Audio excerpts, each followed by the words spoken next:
right, my name is Rich Schmidt. I'm here with Herb and Eleanor Sims at Barrel Fence Cellars in Dundee. It's August 14th, 2019. Thank you both so much for joining us today. Let's start with the important question, which is why wine?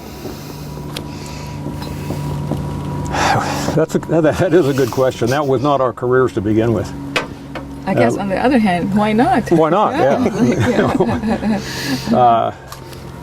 Well, at least for me, it was after I retired early from one career, we got some interest in wine. I grew up down in Southern Oregon, and in the 1960s and 70s, that's where the wine industry, as you know, started. Mm-hmm. So my introduction to very early in my life was through living in that part of Myrtle Creek, so it's about 20 miles south of Roseburg in the Umpqua Valley. So I got a little bit familiar with the early stages of the Oregon industry. But back then, as it is today, it's pretty tough to make a living, and a lot of people didn't. So I went on to a different career, and then later in our careers, got involved with buying property in New Zealand. Ultimately, that's where we actually entered the business in New Zealand. About 25 acres in the mid to late 90s in central Otago, New Zealand, and planted a vineyard there in 2001. The purchase of the property was not really, we didn't know it was going to be a wine valley, because the year that we first went to New Zealand on a hiking trip there, we went on part of the trip was a wine tasting side trip, and we had 3 wineries to taste at the time, and the 4th one was like she was tending sheep, and so we had to ring the bell. It was a little hot. Ring the bell, so that was the 4th one.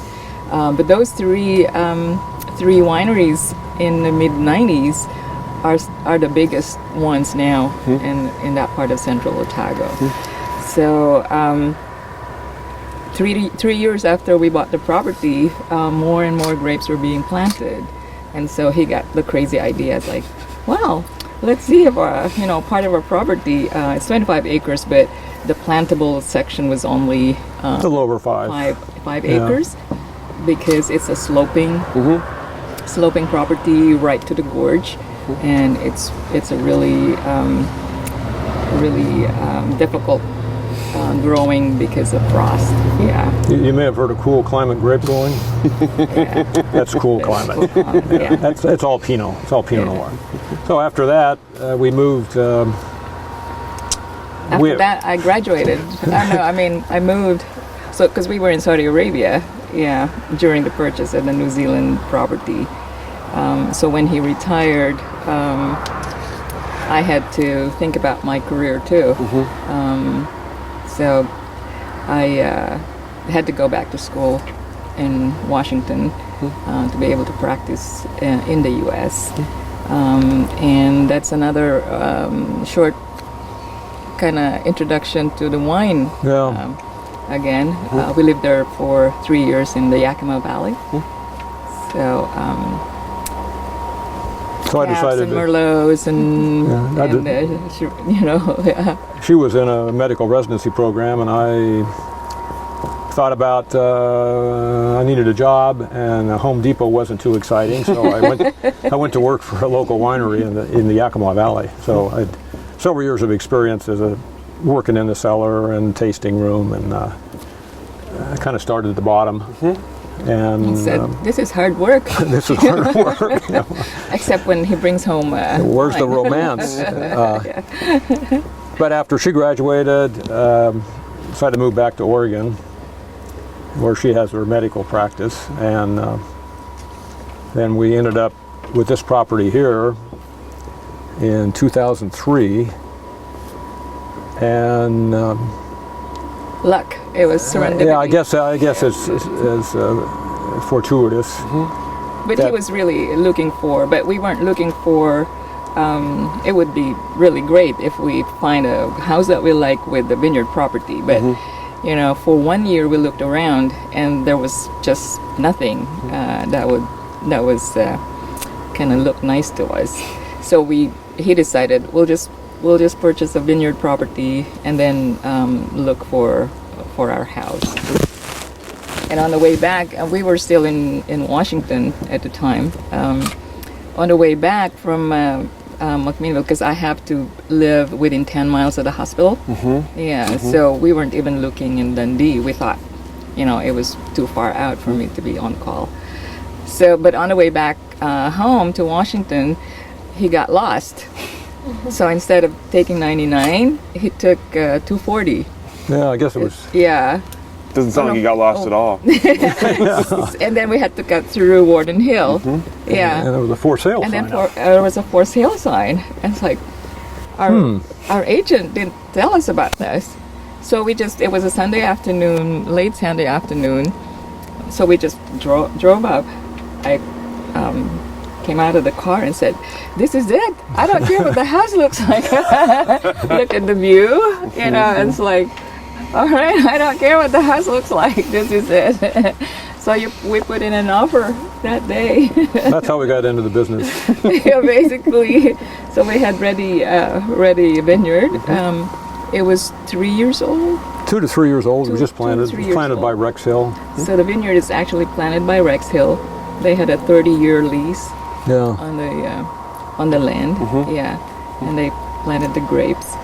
So that's how we continue to have relationship with Rex Hill. Yeah. And then along the way, another property came on Highway 99. It had been on the market a long time. Back in the early 2000s, there was an oversupply of grapes. So vineyard properties weren't really moving. And this particular owner of this property on Highway 99 had done some things that the county didn't particularly like. So in essence, we bought that property. It had 15 acres of land plus a winery building, but it wasn't a winery. And over the years, we converted that to our winery. It wasn't a bonded. It wasn't a bonded winery. He was using it as a winery. So the county. So he registered it as like a farm shed. Farm shed. Clever. Yeah. So after a lot of work, it all worked out. So yeah, we're pretty happy. So take us back a little bit before wine. You mentioned this is the second career for you. Tell us about you're obviously in Saudi Arabia. Tell us about your kind of life before wine, and how you two met. There wasn't much of a life before wine. That's an exaggeration, but as far as my background goes, I graduated from Oregon State,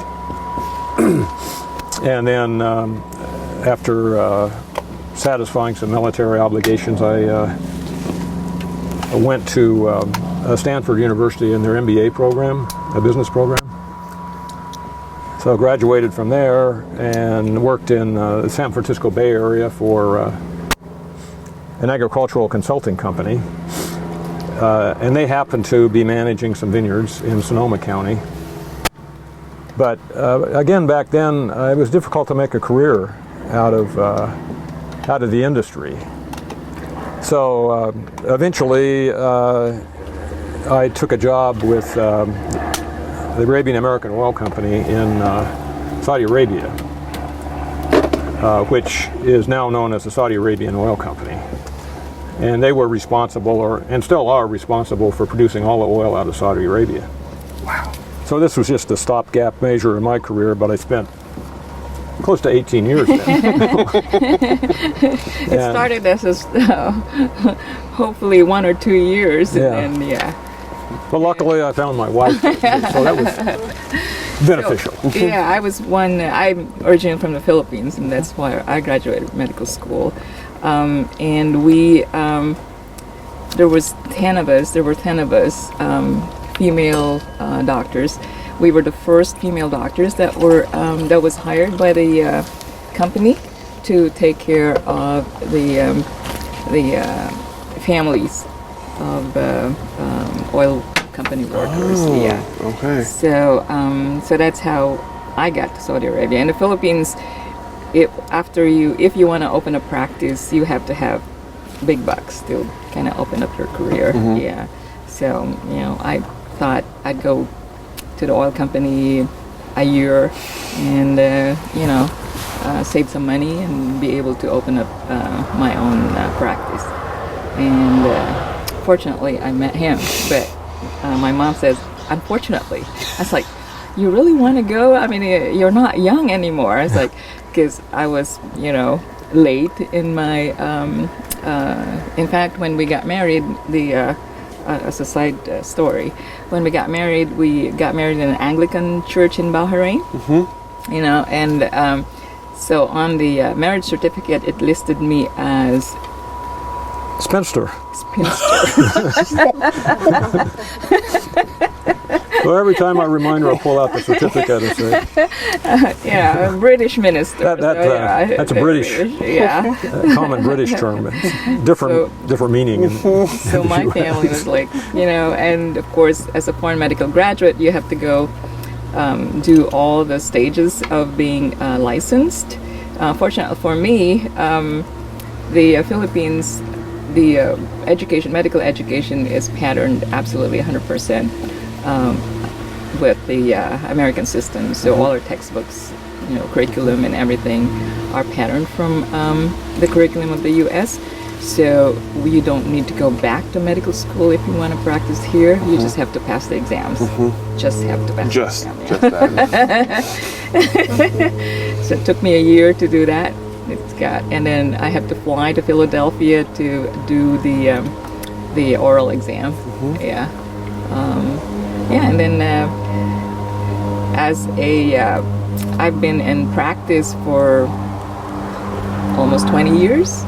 When I had to qualify for practice in licensure in the U.S., the U.S. system will recognize your MD degree, but you still have to go through residency program. So I had to go back to 3 years, in your 40s, doing 36-hour, work was hard. So that's why my family was like, "Are you sure you want to do that all over again?" Sounds like a lot. That sounds like I a know, lot. Yeah. but then again, I thought about it, and it's like, what else do I know what to do? So yeah, to me it was harder to go train for another career than just doing what I love to do anyway.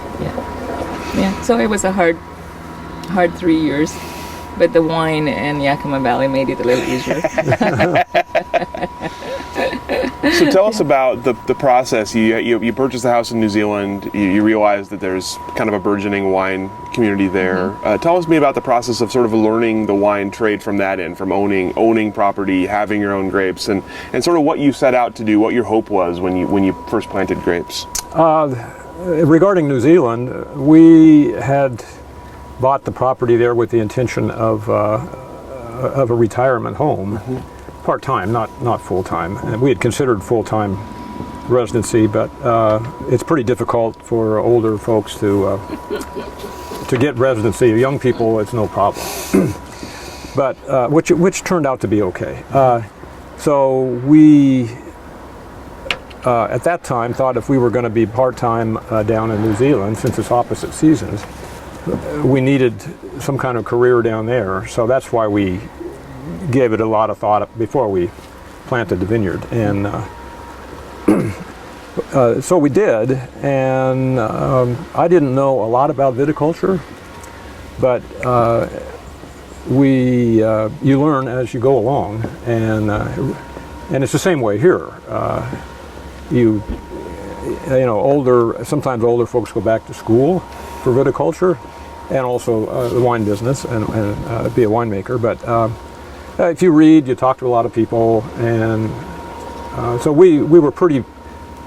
I was pretty confident that we could do it down there, and with that confidence kind of translated to up here.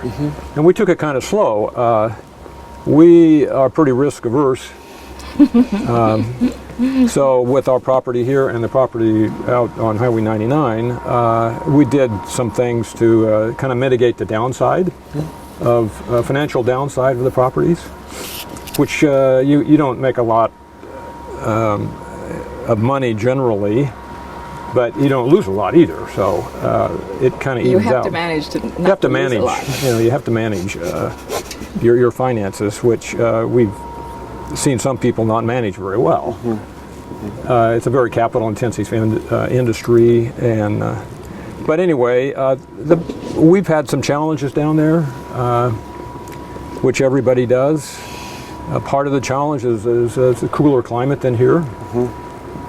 Frost is a problem, continues to be a problem there, and we kind of suffered with the downturn in 2008, 9, and 10. Not a ready market for marketing grapes, and that with our properties here, it's similar. The viticulture is similar. So you end up with, if you're into it, you really end up learning a lot over the years, and talking to a lot of people, going to conferences as far as the technical aspects of grapes, and part of the problem 15 years ago here even was selling your grapes.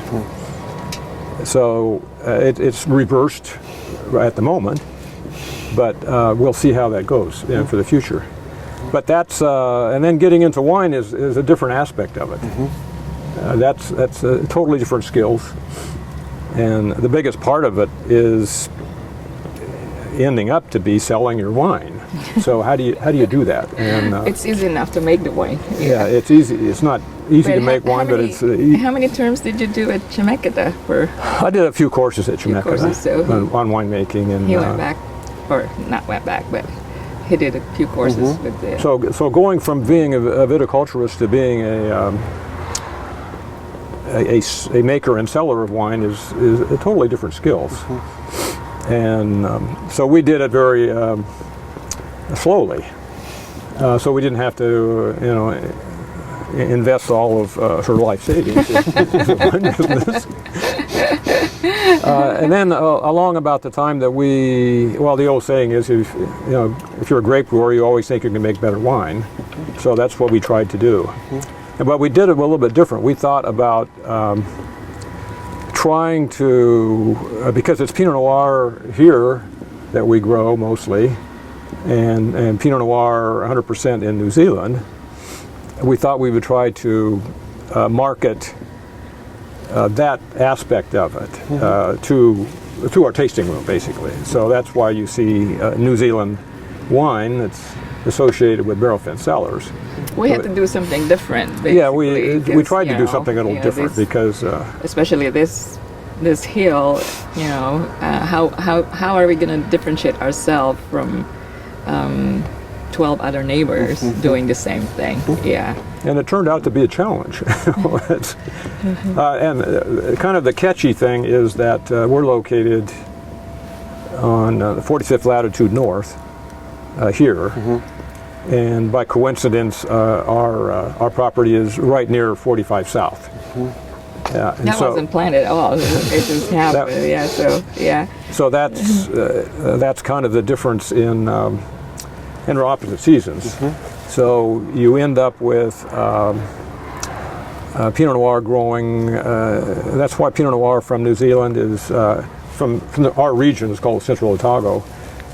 Is a cool climate grape growing and has similar characteristics to Oregon Pinot. Because it's basically similar climates, but there's some real challenges in viticulture there. It's still a new industry down there. So we ended up having our grapes made into wine for about 4 years. And unfortunately, they were the 4 years of recession.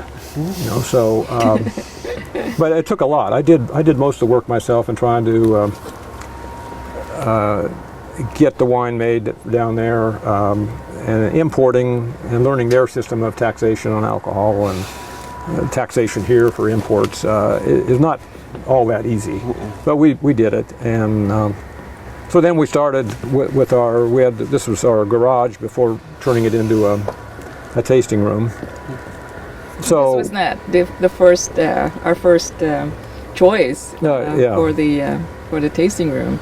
We were going to have it at the winery building on 99. Yeah, but that didn't pan out. That didn't because of access problems off of Highway 99. Yeah. Okay. So they wanted us to invest on a Investor life savings on a turn lane. in a center turn lane. So we said forget it. And we were like, oh gosh. So yeah, and the county wouldn't help. It would be 100% our money to have the turn lane. It's like, yeah. So that was after, and that was disappointing because we've already converted the second story. It's all set up. We put in new hardwood floors and all that, only to be disappointed with the county for the turn lane. So, but it turned out a good decision for them and for us, because we had the traffic going to Erath. And we benefited a lot during those times because Winderley was only a couple of years old. Yeah, I think they were. That time that we opened, yeah. So the big traffic was to Erath at the time. The biggest traffic was to Erath. So we. And plus I'd worked for Erath for a while, and we sold grapes to Erath, and so we got a lot of referrals, and so it worked out pretty well. So we ended up selling our New Zealand wines here along with our Dundee Hills wines.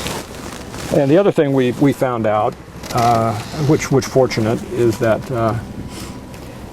consumers started to like New Zealand Sauvignon Blanc, which is a big deal now. So we don't grow Sauvignon Blanc down there, and it's grown in a different area, the Marlborough region, which is at the top of the South Island. So it's kind of like Willamette Valley and Southern Oregon. Yeah, that about the distance, the same distance, or like warmer. Yeah. So we made an arrangements with a winery there in Marlborough to make some Sauvignon Blanc and put our label on it, and we imported that. And that turned out to be our best seller. Especially in the summer. In the summer. Like, So that turned out pretty well. So we had, and then we, to get more variety in the tasting room, we planted, 250 a small amount of Pinot Gris. Pinot Gris vines, yeah. And so she and I made Pinot Gris for 4 years, I guess. Yeah. 4 years, and sold that here as well. So we did everything from harvesting the grapes. So our first harvest was like 500 pounds. Yeah, it was pretty small. After 2 years. 3 years. 3 years, yeah. And then, so it's not fun being out there in the vineyard it's like some of the old 6 o'clock stories. in the morning, it's Muddy. rained the day before, it's muddy. all the stories you hear. And I thought, it's just a bunch of grapes. How difficult could picking be, Well, I was like, I finished 2 rows and like, this is hard work. And then you have to kind of finish, once you start picking, then to crushing, to washing everything. We'd be home by midnight on the harvest day and crushing the grapes. So. but there's a romance.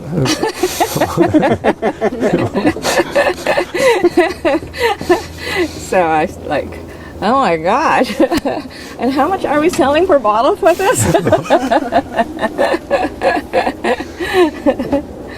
Yeah, so but, looking back, it's always fun looking back, isn't it? Yeah, and so we can enjoy that 4 or 5 years we did that on our own, yeah.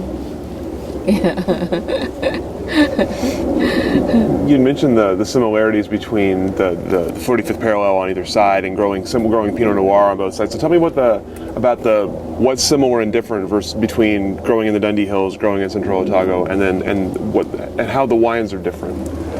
In New Zealand, there are different locations, just like there are here. So we ended up where we ended up bought the property in a very cool area called Gibson Valley, and the real challenges are back when we planted, and not so much today.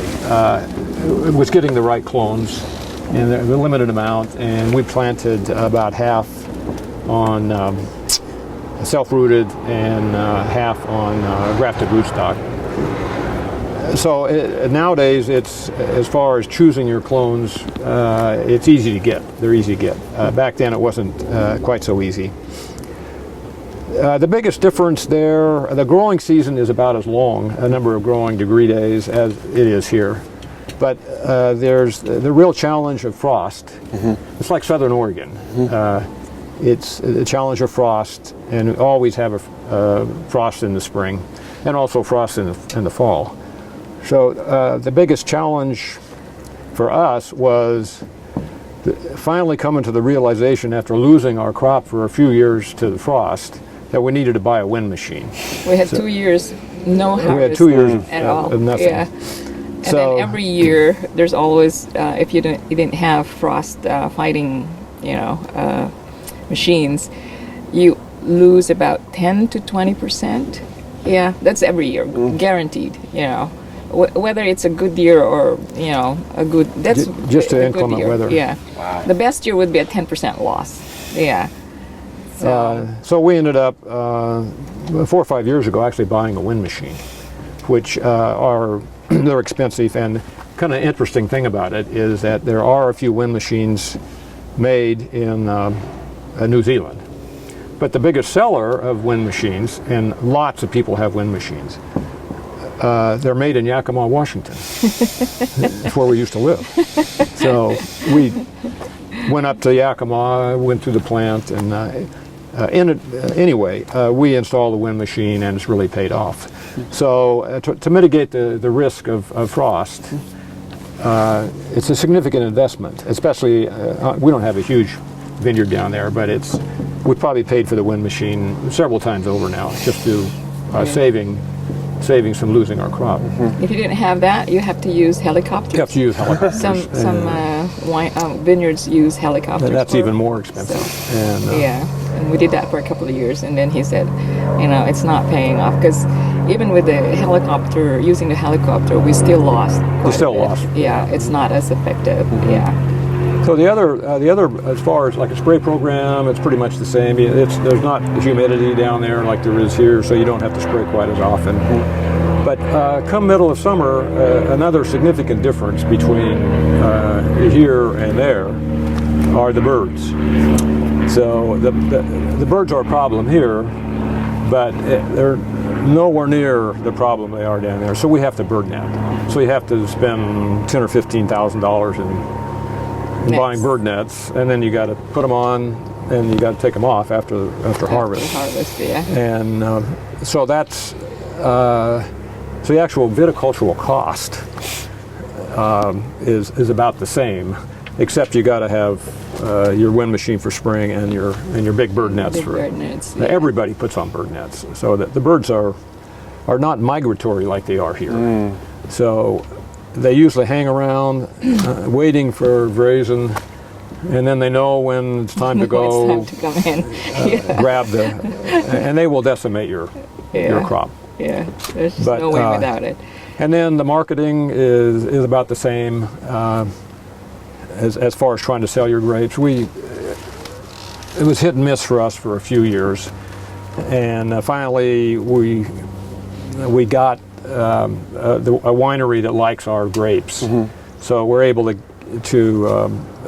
at least for 5 or 6 years, sell to them, and hopefully they will continue to buy. Finally, he had a good year a couple years ago, so we won a a medal. Some recognition, so that helps. So single vineyard. Yeah. Single vineyard. Nice. And so the difference between the actual wine is it's a young industry there for Pinot. It's still young compared to Oregon. So they're still working on for this region, so the Central Otago region. The nuances. The nuances, yeah. and you can go 20 miles down the road like you can here, and it's hotter and probably somewhat drier, so you get a little bit bigger wine. The grape from Gibson Valley, which is our area, it's not the dark cherry nose that you have here. Even within the Central Otago area, it's more floral, the nose of the grape. So it's that's what's very distinct when we kind of taste the New Zealand and the Dundee Hill in years past. And the winemaking is also different.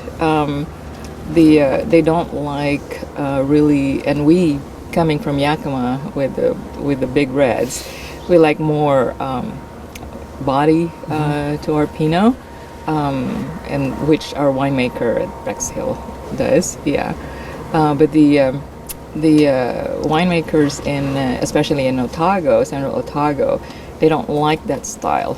So they like to make their wines more of the Burgundian, so much lighter to our taste. Yeah. And our customers noticed that when Yeah. they compared Dundee Hill's wine, came into the tasting room, and Central Otago Pinots. Yeah. They noticed it right away. Some didn't like it, didn't even want to taste it. Others said it's pretty good.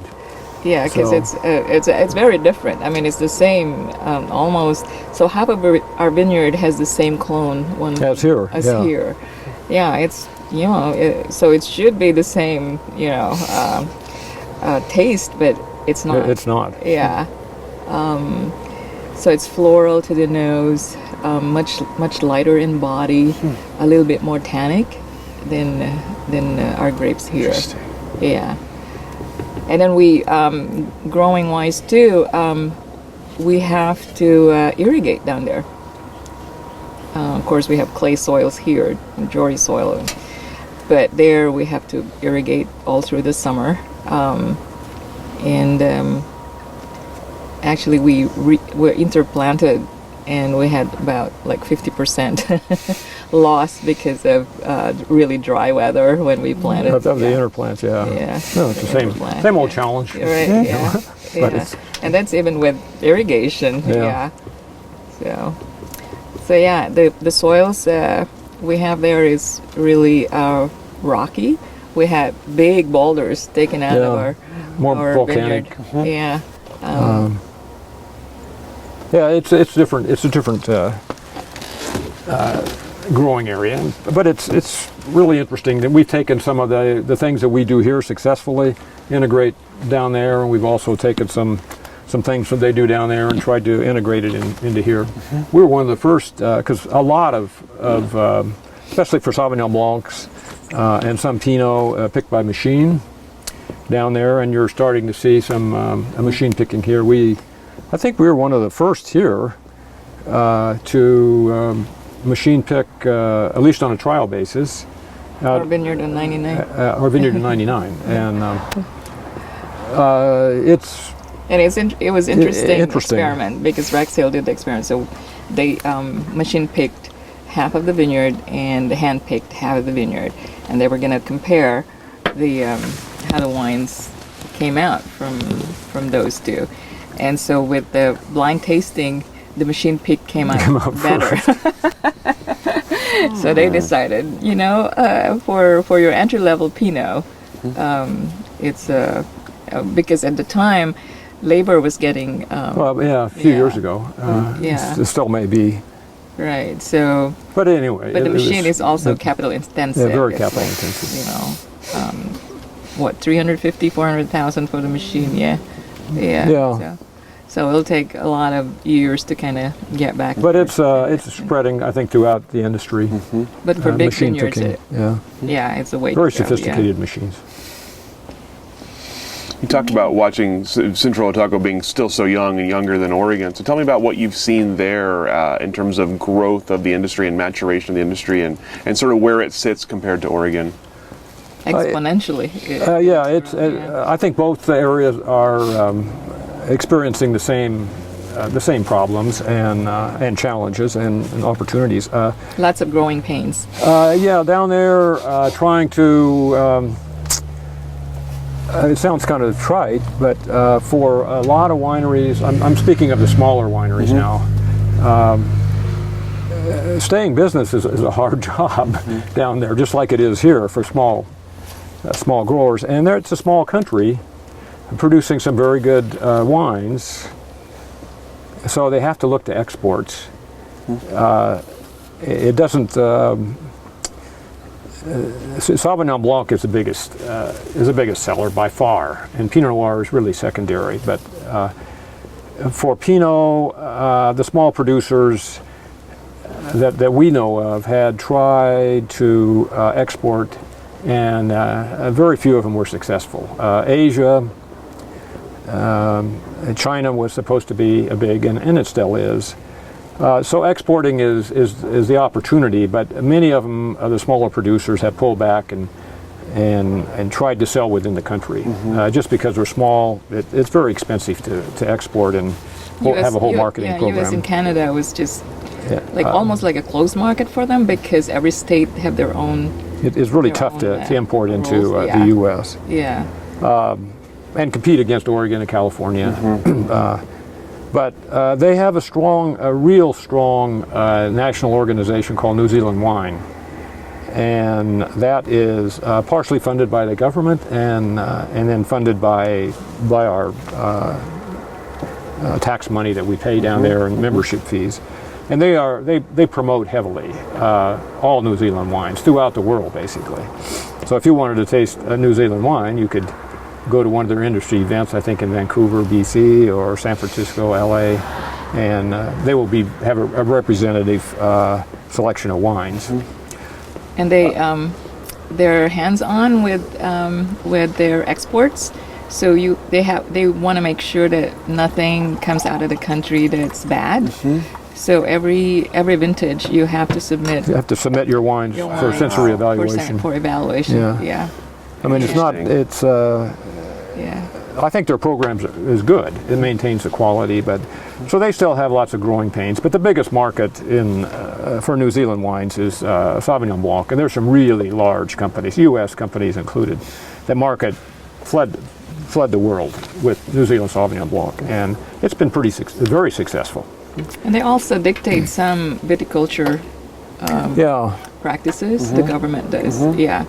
So everybody has to join. It's called Sustainable Wine Growing New Zealand, and conform to their spray programs. It's not. And then if you want to do it further, just like you can here, you can go organic. But every year, the young guy that manages our vineyard there has to submit his spray schedule to the government, to the Sustainable Wine New Zealand. And they review it, and then, in fact, I just got it this week. They'll give you a certificate that you comply, and you can give that to your wineries that buy your grapes. So they can be assured that you conform to various protocols on spraying throughout the season. So in that respect, it's really good. More additional costs. It's more additional cost and paperwork. But at least they're kind of true to what they believe in, and that's one thing they believe in. So. I think they partially kind of because a lot of the winemakers there go to France for and here too, but so the rules and regulations from both countries they kind of try to adopt to their own wine industry. Yeah, you'd be surprised the number of New Zealand winemakers that are working here. Our winemaker or the winemaker at Rex Hill that makes our wine. He's a Kiwi. And there are also New Americans. Zealand. A lady that makes wine not far from us down there. She's from Portland. Our neighbor, She's now our neighbor down there in New Zealand. She's from Portland. Yeah. So she's she's the assistant winemaker for the kind of like the equivalent pen or ash of New Zealand out there. Yeah. So she's there's a great community. winemaker. That's one real advantage to this industry is a community. That's the one thing we really love about it is, we made friends easily because of the wine, because of Pinot Noir in this area. When we first moved to our house, our neighbor crumbled rock. Did you do? Have you done them not yet? yet. Yeah. So she came and brought a bottle of Pinot Noir. Yeah. Homemade. Yeah. It was okay, but it was sweet. And then the other one is Murtos, which you've interviewed. Yeah. So So I mean, this is more of a community out here than living any place I've lived. Yeah. And of course our Jim Marsh. Jim Marsh. Yeah. I was like, so Jim, what's your secret living this long? It's like, drink more Pinot Noir. Yeah, he's making it. He might as well drink it. Yeah. So you mentioned, for a lot of people, just having a vineyard, just one vineyard in one spot is kind of a full-time gig. So you have two very far away from each other. Tell me about balancing your time between them and making sure that you're able to take care of everything you need to take. Obviously, a lot of things to take care of on both sides. So how do you manage two separate locations like this?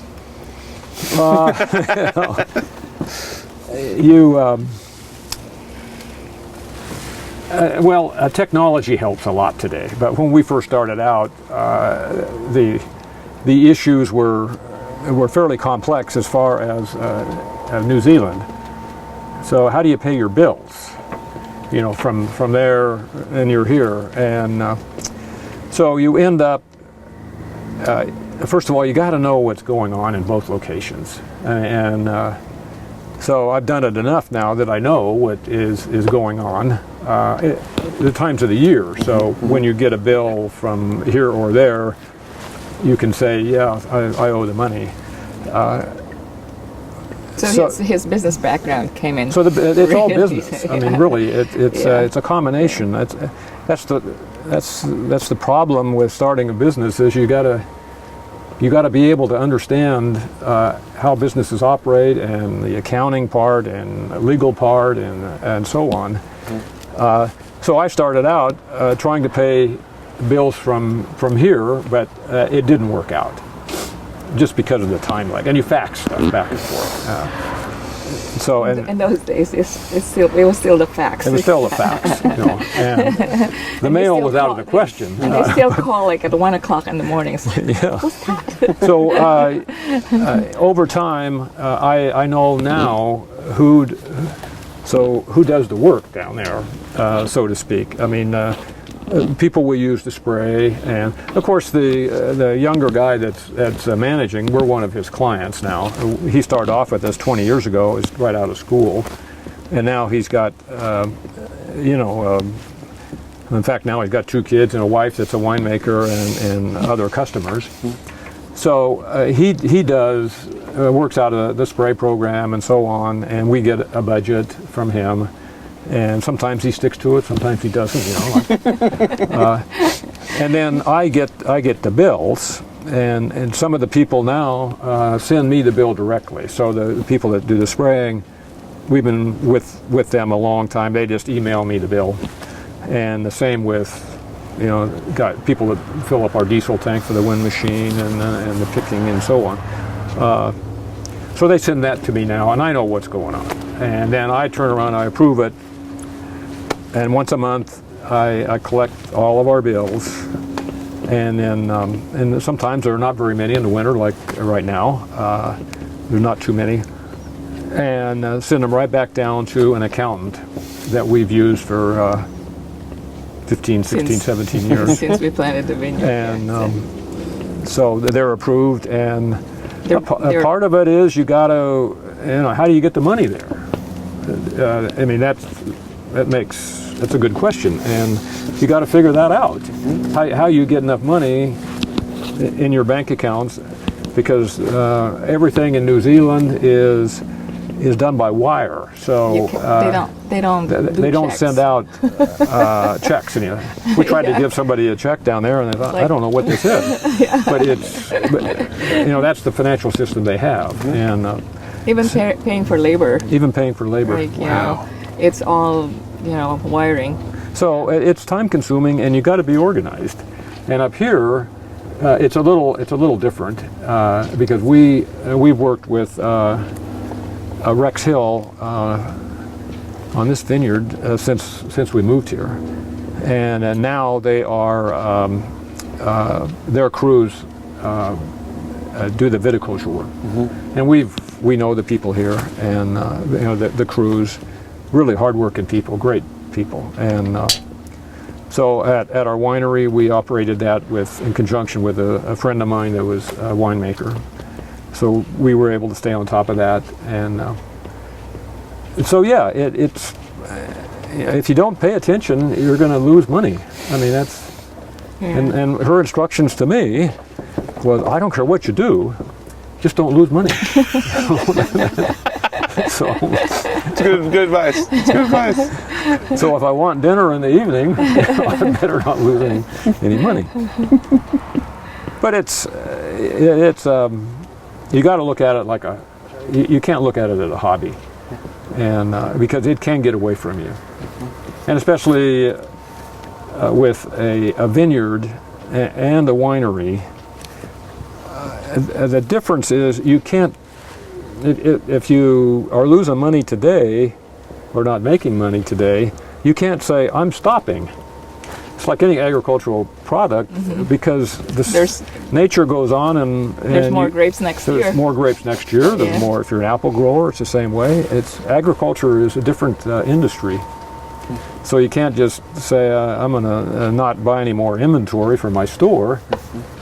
So if you want to succeed in the long run, you've got to really be careful. At least that's my opinion. We've seen a couple of our neighbors in New Zealand go under. Go under just because of that, not realizing when your inventory is just even here, you see.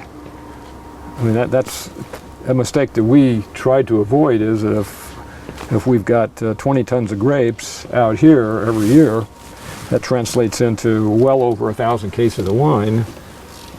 And if you don't have distribution, and you're building your business, it's not like where do you put this 1,000 cases? You got to put it at the Abbey or some other storage and pay them, and then next year you got 1,000 cases more coming along.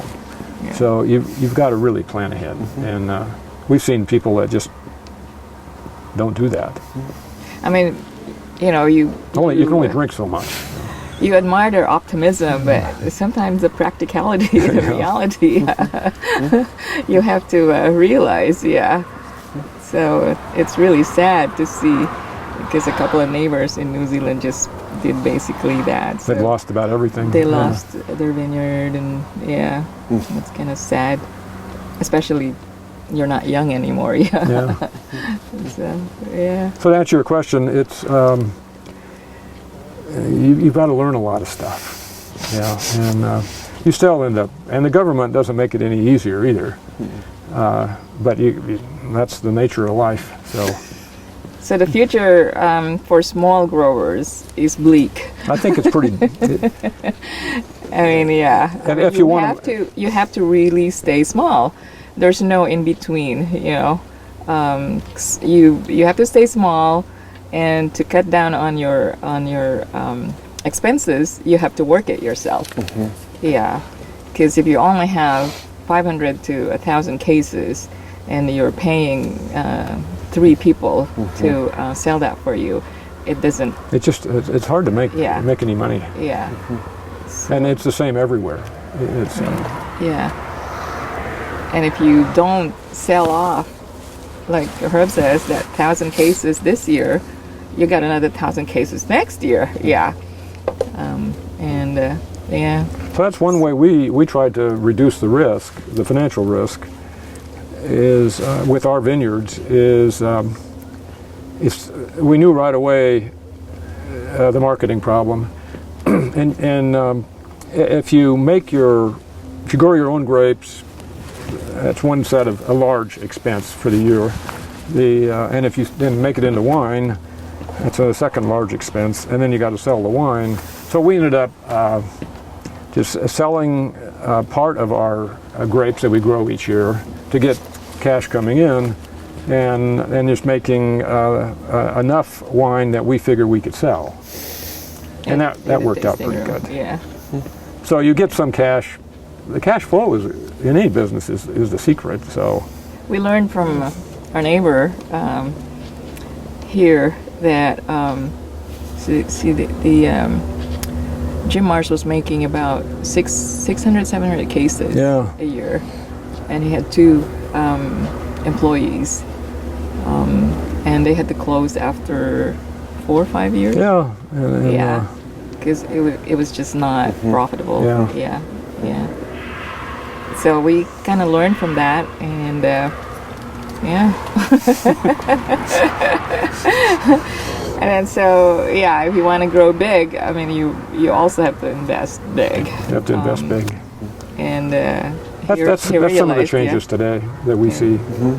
Is, I mean, I think the Oregon industry is going to do well. It's just where you are in the industry as to whether you will do well. I mean, that's the thing. So distribution is the big deal, and we tried, to kind of enter into that, to foray into that distribution. But 2008 was a really good year. It was one of the best. Yeah, it was one of our vintages. best wines. Yeah. So a distributor comes from Chicago, and so we were selling our wine for like $40 a bottle retail. Yeah, and almost every distributor will want to buy your wine for 50%. Yeah, I mean 50% of your retail. So we said, okay, 20. Yeah, but he wanted less than that. And we said, what? That's how much capital we have in the bottle. Because if you make a small lot, your capital is also bigger than somebody who's making 100,000 cases. Yeah. So that's our second foray into a distributor, and we just concluded it's not, and unless you make 5,000 cases, it's not gonna. Yeah. So we relied mainly on our tasting room. It worked out well. So we kind of just gave up on getting bigger. Yeah. Plus competition was started to ramp up. We've seen a lot of during that increasing time. competition now. Yeah. And, And it's all small, small wineries, family-owned small wineries, kind of just like us. So, what's different between them and us? It's just how much money you want to lose. And I said, I work hard for my for my money. I don't want to lose it that way. So we figured it's just best to be back to being a consumer. So we're going to always be in the industry with our vineyard here in New Zealand, but we've recaptured our weekend, so we don't have to work in the tasting room. Get to consume it again, like you said. That's exciting. That's nice. We just decided it's just kind of sit back and enjoy the wine. Yeah. So in addition to your work in the industry, obviously you have a great interest in the history of Oregon wine, and that's how we've met before this, and with your Oregon Wine History website. Tell me about how that came about, why you got interested in that, and why you decided to sort of try to capture all the little stories of Oregon wine history. It started out mainly as a hobby because of my early days down in the Umpqua Valley. And what I kind of figured was that nobody at that time when I started. So what I've got is it's called OregonWineHistory.com, my idea was to kind of put the early industry in perspective. I mean, there's some well-deserved press on the people that were successful. You know, as we all know, with Erath and David Ladd and Adelsheim, and they deserve the great press that they've got. But they were successful. You know, they were successful with a lot of hard work and investing a lot of their money and growing and other people's money. And other people's money. You know. and they've grown to be you know, good citizens in the community and willing to share all of their knowledge. But there's more behind those successes. There are a lot of not very successful companies starting out really early in the industry, and I was interested in who these people were because at the time the industry, just take the Umpqua Valley, that's kind of where it started. Richard Summers has got all the credit, and he deserves so much credit because he shared his knowledge with people that came after him. So my idea was kind of research like the Umpqua Valley, and there's probably a dozen wineries down there that never made it. But what they did was draw in more interest to the industry. So if Richard Summers was out there at Hillcrest and nobody else was there, there's not a lot of people that are going to really be interested. But like with one, I don't know whether you interviewed him, Bieland. You know, they made some really nice fruit wines. And then there's Champagne Creek, or there's Johnacole, or I think Garadea still. He's one of the real survivors. And you drank a lot of fruit wines. Yeah. So they drew a lot of people in. And then it got more popular in the northern Willamette Valley, and you had Oak Knoll, for example, that I liked their fruit wines because it tasted like the fruit. They were one of the biggest wineries going for a while. So all of these little folks that most of them didn't make it, but they contributed to the industry just by broadening the consumers' interest in wine, whether it's fruit wines or varietal wines or any other kind of wine. And your uncle also. Yeah, my uncle was he was a charter member of the Umpqua Valley Grape Growers back in 1969. And then he planted a small vineyard, I think in early 70s. Yeah. So he was an amateur winemaker, like most of them were. And in fact, that's, I think, how I got... he never got better, though. He never got better, yeah. But he was there, so, yeah. So he grew, he sold his grapes to Hillcrest, and... yeah, his grapes went to Hillcrest, yeah. So he did that for many years. So what I did was go back and research a lot of these. If you looked at the website today, there are wineries you probably never heard of. And there are other people on the, what I call notable contributors to the industry that were instrumental in their own way in really promoting the Oregon wines. So, and then you figure out, well, where did all of the early, like Adelsheim, where did he get his grapes? You know, back then. I mean, he grew some, and Erath grew some. They all grew some. But if you're growing, in which all of them were, somebody has got to provide you with the grapes, and those are people today that are pretty much unknown. So I dug up some information on those folks.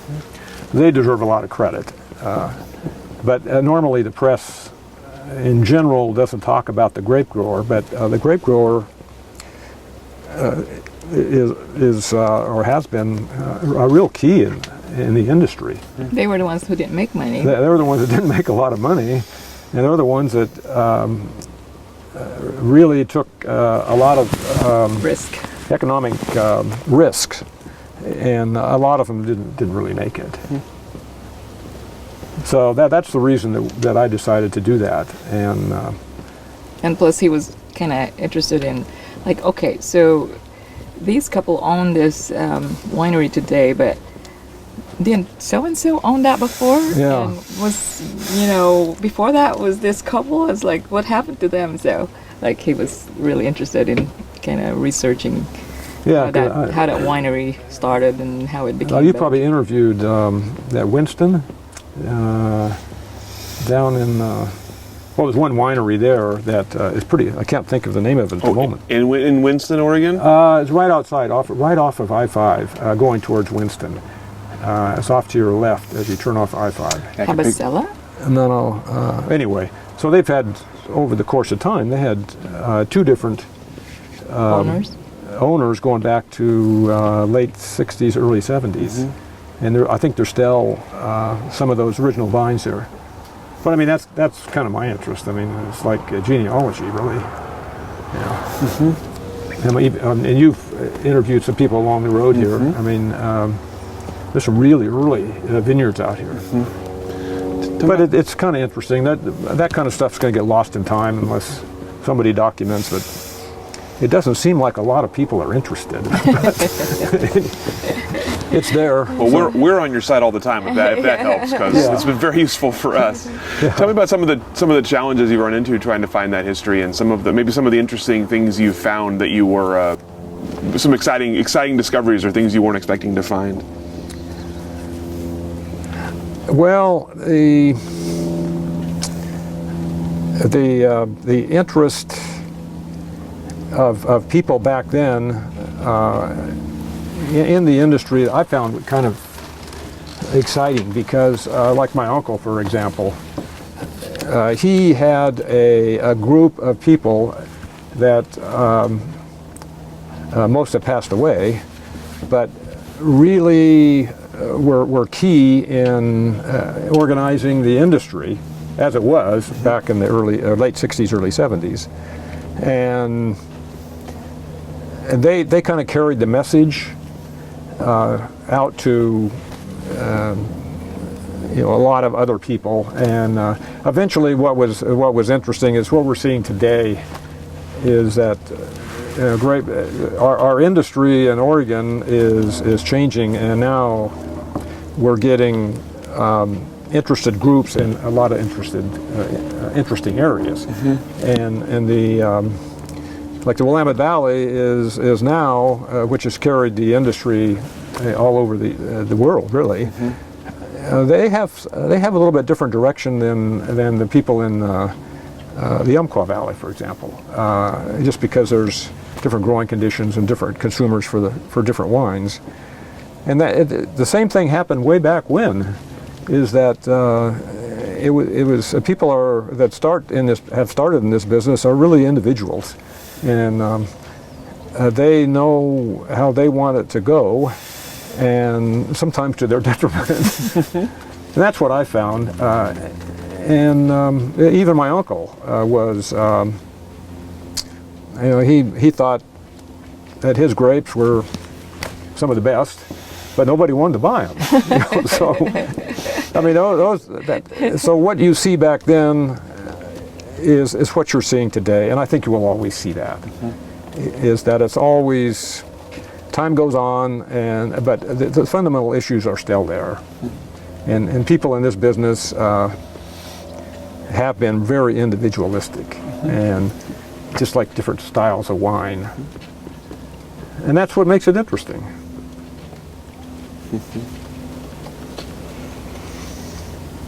So you guys talked earlier a little bit about your kind of worry for the future for the kind of middle class winery size, in terms of if you're not real small or not real big, your concerns. What are you seeing as you look ahead, say 10 years down the road for Oregon wine? What is the industry going to look like in a decade?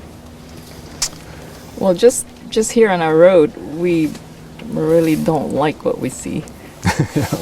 May have to cut that soon. Only because, as wine consumers, and when we go wine tasting ourselves, we kind of like to, well, I guess I should say, just on our area, I see more a disadvantage than an advantage. Of course, the bigger you are, the more you can sell Oregon to the rest of the country and the world, right? But we have our own interest in when we go wine tasting. We like to talk to the people who actually make the wine, and we like it to find wineries that are smaller, more hands-on and all that. And that's kind of disappearing just in our immediate area. Yeah, at least here. Which was not the case, 10 years ago. No. Yeah. So it's kind of disappointing to go into Oregon wineries where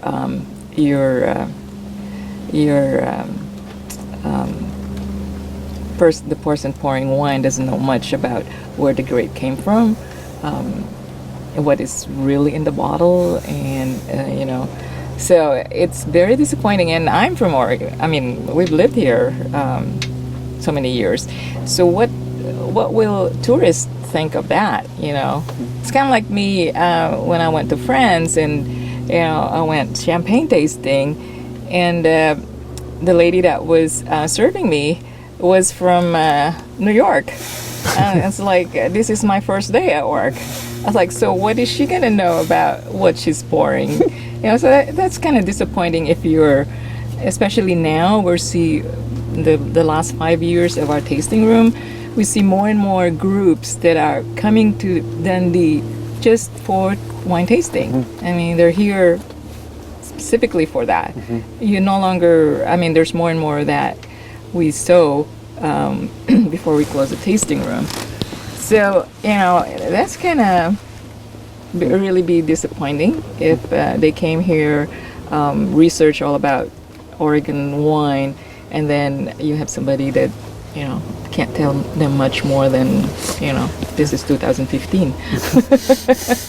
Well, it's beginning to be, in my opinion, I think it depends on where you're located. I think the folks down in Umpqua Valley, Hood River area, Southern Oregon, are still small. They've got a different perspective, because there's not as big of wineries down there, and they depend a lot on tourism. And Southern Oregon gets a lot of tourism. Umpqua Valley gets some, but I think there's several challenges to the industry. One is economics, and you're slowly seeing a lot of more established long-term vineyard owners and winery owners reaching retirement age, and a lot of their hard work is tied up in the value of their properties. So of course they want to maximize what they can get for retirement.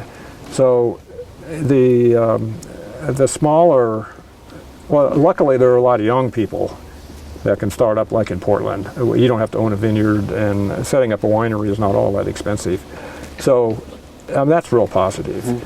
But if you want to be out in kind of wine country, no matter where you are, you're looking at a significant amount of money and hard work.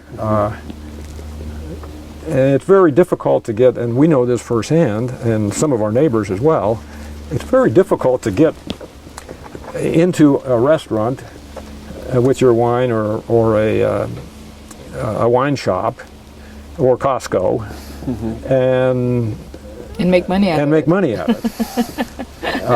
The consumer, unless the wine steward pushes your wine in a wine shop, or the wine steward at Costco pushes your wine, and what they're doing is pushing the price of your wine down.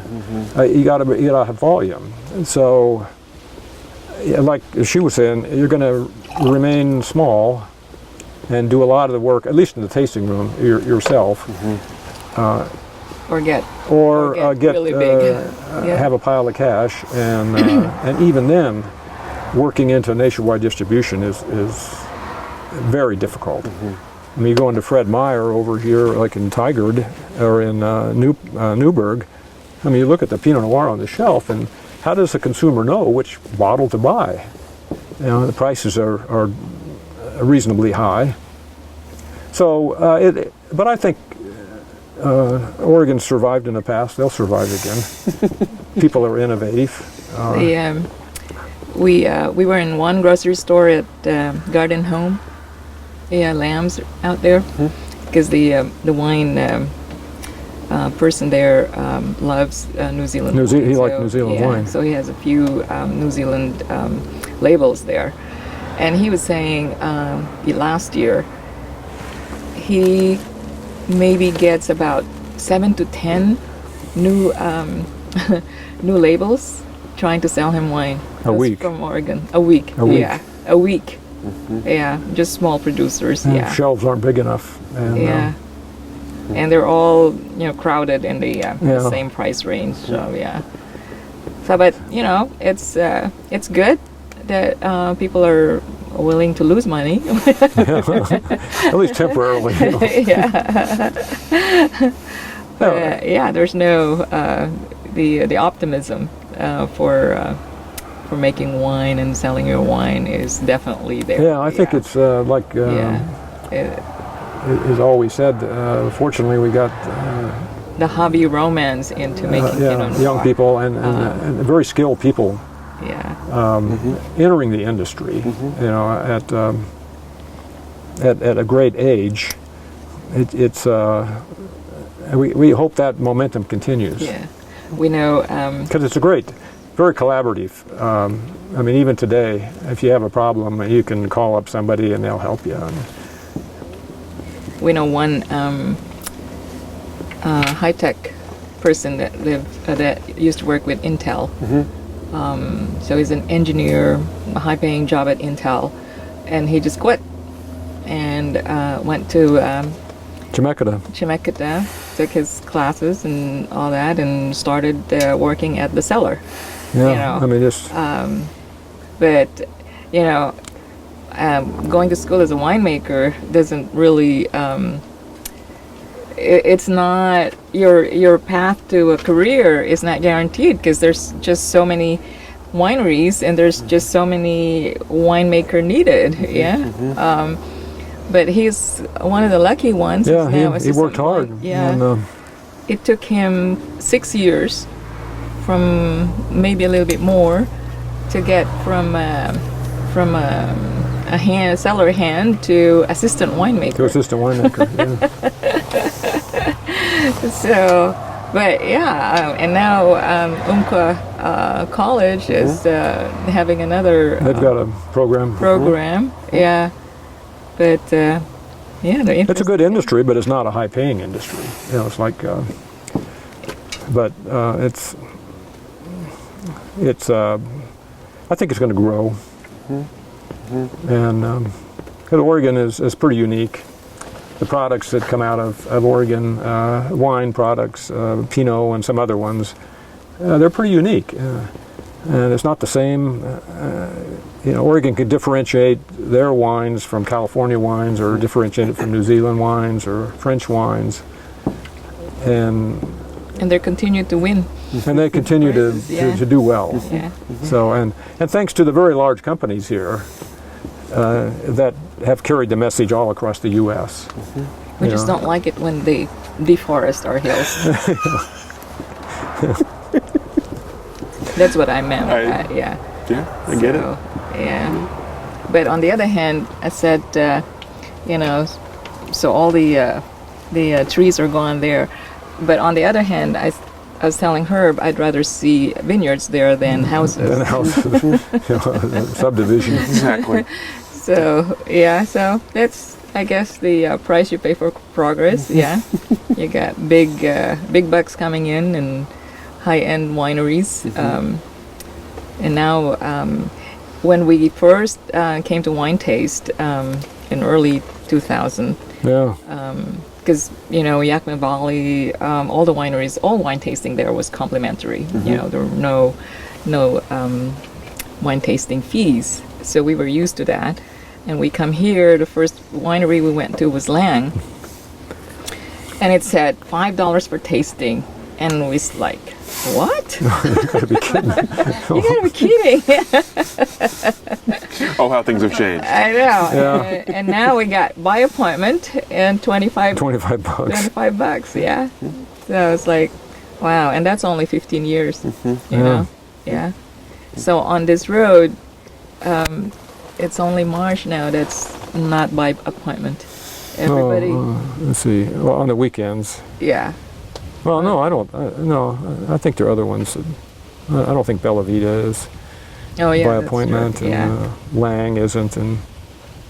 But certain it's the consumers way go it's, to those places, going, and yeah. luckily, Erath is still around, and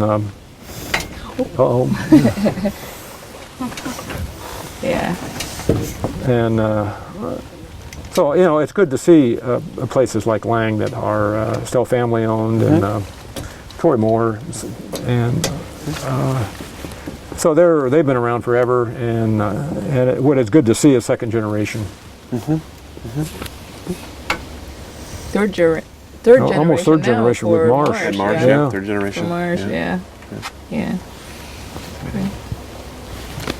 So that's all the questions that I have for you today. Is there anything we should have talked about that we didn't? Anything I didn't ask that I should have asked? Can't think of anything. I can't think of anything. I pretty much covered it. Okay.